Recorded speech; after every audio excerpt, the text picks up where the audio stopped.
Don't break. Hello everyone, my name is Axel, and in this video, I'm going to be restoring this old piece of garbage. This is an electric scooter my friend gave me. It is a 48 volt, 2000 watt system, and as you can tell, it needs a butt ton of work. So here we go. Come on. Come on, there you go.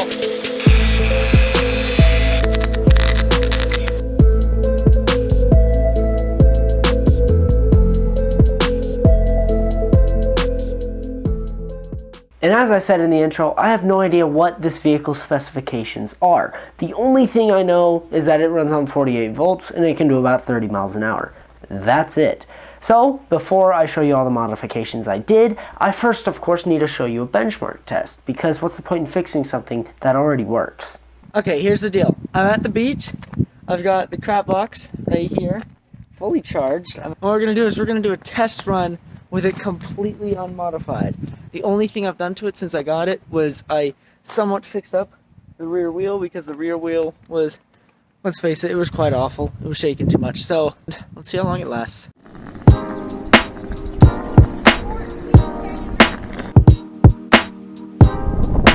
Like 8 miles an hour right now. Yes, I have a little bit of a headwind, but like this is full throttle. I should be driving on as many Fs as I possibly can. So I think it's safe to say that it's died. And it's picking up a little bit of speed, but yeah, it's died. So an 8 mile range and a somewhat comfy ride is actually quite good for me as a commuter. However, this scooter still had plenty of issues. First off was that massive wood battery box, because it had no cooling, so all the ESCs and batteries were just overheating in the bag. On top of that, there was also no night safety and the grip tape sucked. So now that you know all the modifications I need to do to the scooter, let's get started. I first started by taking a wood battery enclosure apart and removing the batteries. Once the batteries were removed, I could access the U-bolt holding the enclosure to the frame. I just lifted the enclosure off like this with this little plastic spacey. Alright, so the old battery box is now removed. Time to dig into this old bag. What I did with the bag was just steal the batteries, because I'm too cheap to build a lithium battery, and of course after the batteries were removed, all I had to do was steal the wiring harness. Whoop. Whoop.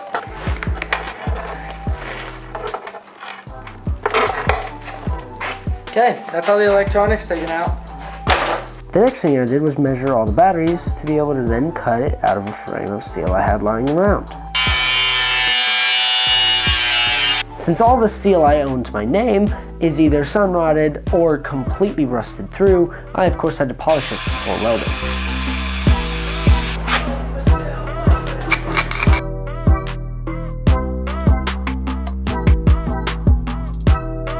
Okay, so I finally got the box all finished up down there.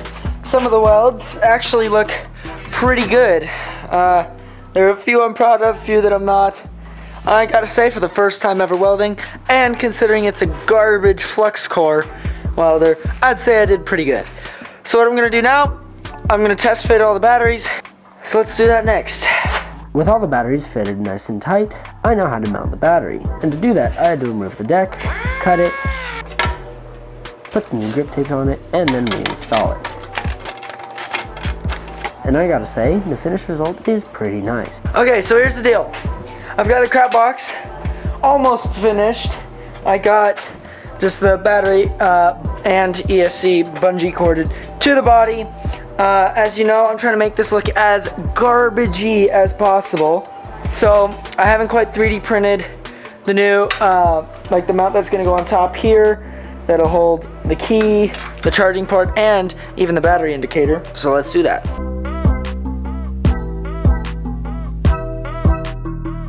Alright, so that was a lot of work, but I finally got the battery box done. As you see, I've done a little bit of chopping right here next to the battery terminal. I actually had to replace the battery terminal.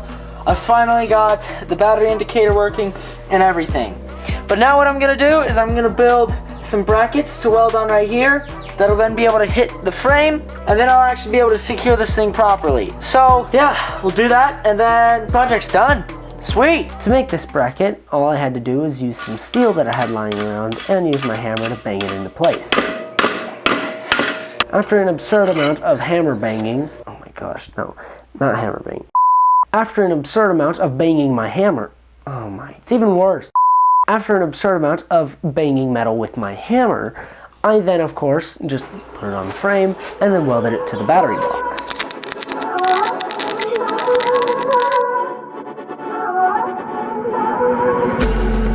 Once the box was secure, I just had to put the batteries into the box and gave it some finishing touches.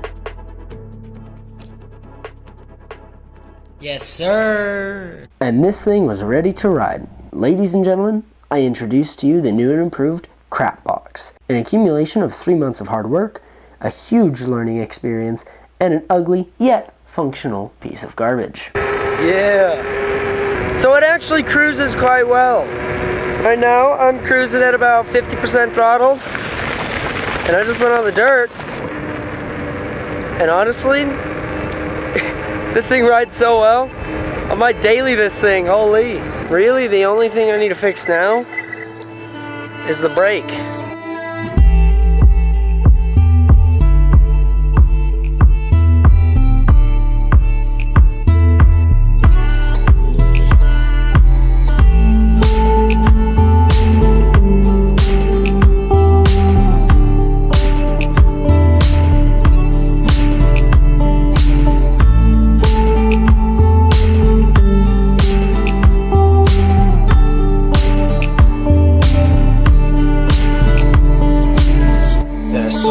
Pass through the morning fog, and her eyes whisper words that her mouth cannot.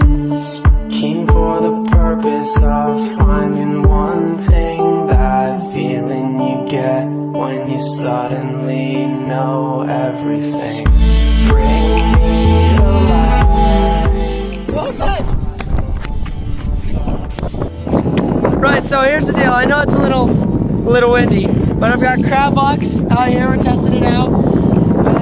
And we've also got my electric longboard, and my sick little brother is gonna be riding that.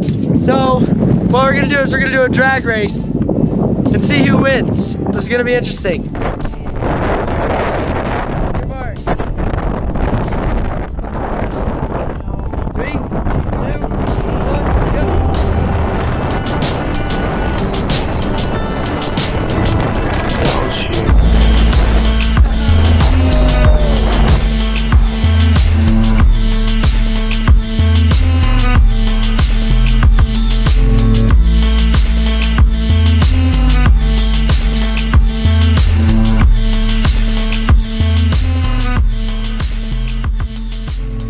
Okay, so this must have been my favorite project so far, because not only did I learn how to weld, I was also able to 3D print, and on top of that, I also have a pretty ugly and yet cool vehicle to ride around town with. Now, I have to thank you very much for watching this video, as all these videos are supported straight through you guys, and I'd like to thank you very much for watching. As always, I'll see you in the next video. Have a good one, and goodbye.